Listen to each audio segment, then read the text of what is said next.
Now we are going to look at the post-dig shallow play out of a two-back set before we had implemented the cap concept. The quarterback was taught to read the post route by peeking at it pre-snap, then working to a defender key on the middle linebacker after the snap. The defender key was a mental trigger to know whether he should throw the dig or the shallow.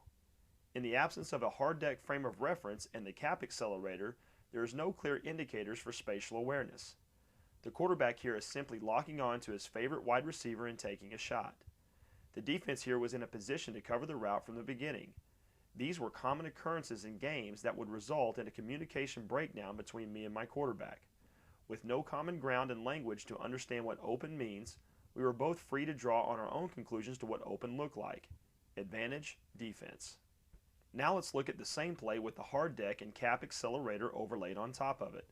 The first thing the quarterback should do is scan above the predetermined hard deck to see if there's any defender in a position to cap route side space of the rhythm post. In this case, he should see two possible caps.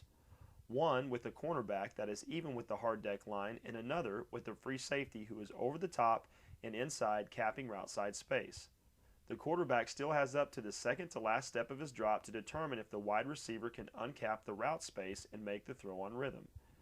At this point, you will notice that both the safety and the cornerback are still inside and over the top capping the post.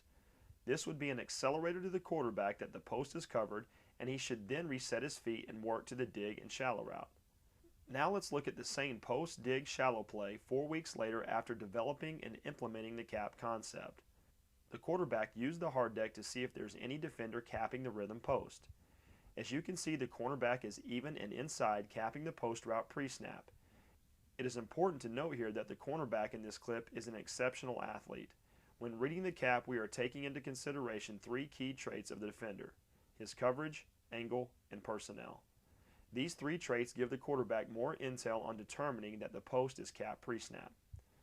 We have two options when we deem a rhythm route capped. We can stay on the route after the snap to see if the receiver can uncap it, or we can pick another rhythm route in the progression to work to if it's available on the play. In this case, the quarterback stays on the route post-snap. He has up to the second to last step of his drop to determine if the wide receiver can uncap it. As you can see, the DB is off the screen yet still over the top and inside the route space, capping the post. Even though the quarterback did not throw the post route, by reading it after the snap, it provided a natural look-off that allows the dig and the shallow route stretch to develop. As the quarterback sees the post capped, he resets his feet to the dig. The quarterback will still use the cap concept as an accelerator for the remaining routes in the progression. As the quarterback looks at the horizontal route side space of the dig, he sees linebackers with coverage and hips angled square and in a position to cap the route side horizontal space of the route. At this point, the quarterback resets his feet to the shallow route. He sees that there is no defender capping route side space for the shallow and makes the uncapped throw for a 13-yard gain. 4 weeks prior to the cap concept, he had no accelerator to process this development post-snap in real time. By using the cap accelerator, the quarterback was able to stay in rhythm and process 3 routes under pressure and find the best uncapped route to make a completion. Advantage, offense.